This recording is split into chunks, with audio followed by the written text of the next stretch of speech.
Hello tout le monde, j'espère que vous allez bien. On se retrouve aujourd'hui pour une nouvelle vidéo vlog Bodrum et cette fois-ci, je vous emmène avec moi sur le site naturel et touristique de Turquie, à savoir Pamukkale ainsi que les vestiges romains de Hiérapolis. Allez, c'est parti! Pour ce qui est du trajet, on a rentabilisé à fond la voiture de location et on y est allé avec. Par contre, pour le trajet, c'est pas de tout repos, étant donné que vous en avez pour 3h30 environ l'aller de Bodrum et pratiquement 4 heures pour le retour. Mais le paysage de la route par lequel on est passé était super joli. Vous pouvez opter pour des excursions à réserver sur internet comme sur le site Get Your Guide par exemple. Au niveau des prix, je crois que c'est aux alentours de 60 €.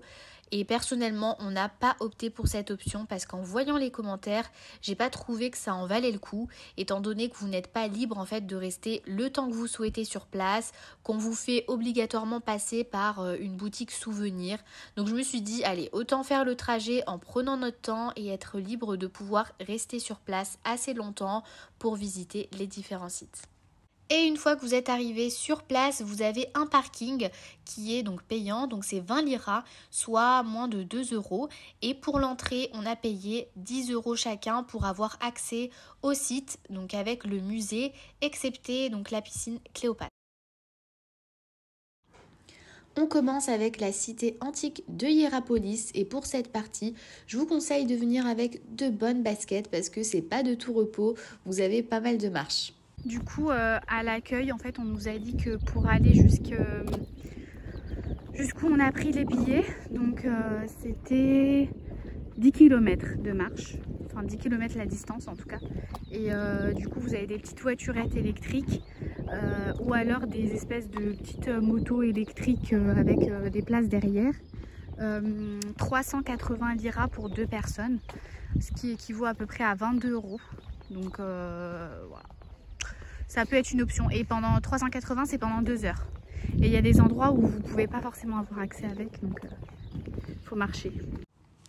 Si tout ce qui concerne l'histoire et les vestiges romains ne vous intéresse pas, je vous déconseille de faire le détour par les ruines.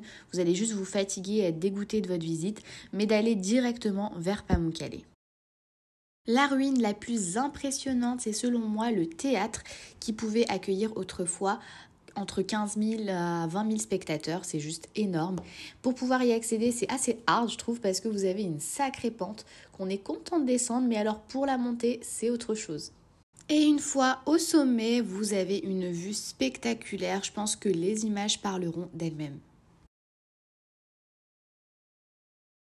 Vous avez une partie musée qui, il me semble, est payante, mais on a pu y avoir accès étant donné qu'on nous a fait une sorte de remise lorsqu'on a acheté nos billets. Et honnêtement, j'ai un peu moins aimé cette partie. Je trouve que c'était un peu redondant de ce qu'on pouvait y retrouver et on fait rapidement le tour. Donc si c'était à refaire, je prendrais sûrement pas ce supplément. Vous avez ensuite collé au site Hiérapolis, Pamukkale, qui je pense n'est plus à présenter. C'est un site avec Hiérapolis qui est classé au patrimoine mondial de l'UNESCO. Pour vous donner quelques explications, donc ce site naturel, c'est une tuffière qui est constituée de plusieurs sources d'eau chaude et gazeuse qui vont donc venir s'écouler d'en haut, donc de la montagne. Et en fait, c'est cette coulée d'eau qui est très chargée donc en calcaire qui va s'évaporer sur ces falaises et qui va entraîner donc la formation de ces bassins qui sont sous forme un peu d'escalier et qui ressemblent donc à des petites successions de petits nuages de coton, d'où le nom château de coton de ce lieu. Concernant mon avis, j'ai été un petit peu déçue du site dans le sens où je m'attendais un peu à voir les images qu'on peut retrouver sur internet avec les bassins vraiment tous remplis d'eau, l'eau qui est un peu claire, limpide. C'était pas du tout ça pour le coup. C'est vrai qu'il y avait déjà énormément de monde donc c'était difficile à avoir une vue un petit peu dégagée. Si c'est le cas, en fait, il faut vraiment avancer tout devant, descendre vraiment bien loin pour avoir une vue un peu plus dégagée et avec des bassins qui sont un peu l'eau en fait un peu plus limpide, mais en tout cas c'est vrai que il y avait pas mal de bassins secs, donc voilà, si vous vous attendez à voir ça vraiment voilà, il faut pas partir avec cette idée, mais après c'est quand même vraiment très impressionnant à voir et c'est quand même je trouve un site qui vaut le détour. Et on finit par les conseils que je peux vous donner si jamais vous souhaitez visiter le site Hierapolis Pamukkale. Le premier conseil que j'ai à vous donner, c'est de ramener votre repas, d'emmener un petit pique-nique. Nous, c'est ce qu'on a fait. Vous avez plein d'endroits adaptés pour vous asseoir et manger avec des vues juste magnifiques. Et surtout, vous ferez des économies.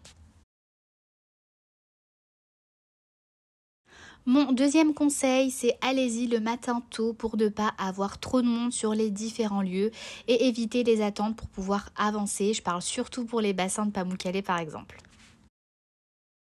Ensuite, faites votre plein de bouteilles d'eau, surtout si vous y allez en période estivale, parce que le soleil tape énormément et le prix des bouteilles d'eau n'est pas donné sur place, donc vraiment pensez-y.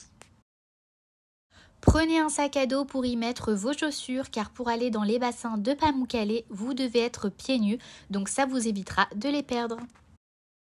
Ma vidéo arrive à sa fin, ainsi que la série de vlogs Bodrum. J'espère qu'elle vous aura plu et si c'est le cas, n'hésitez pas à liker la vidéo et à vous abonner à ma chaîne.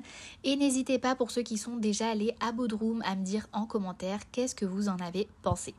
Et moi je vous dis à très bientôt pour une prochaine vidéo.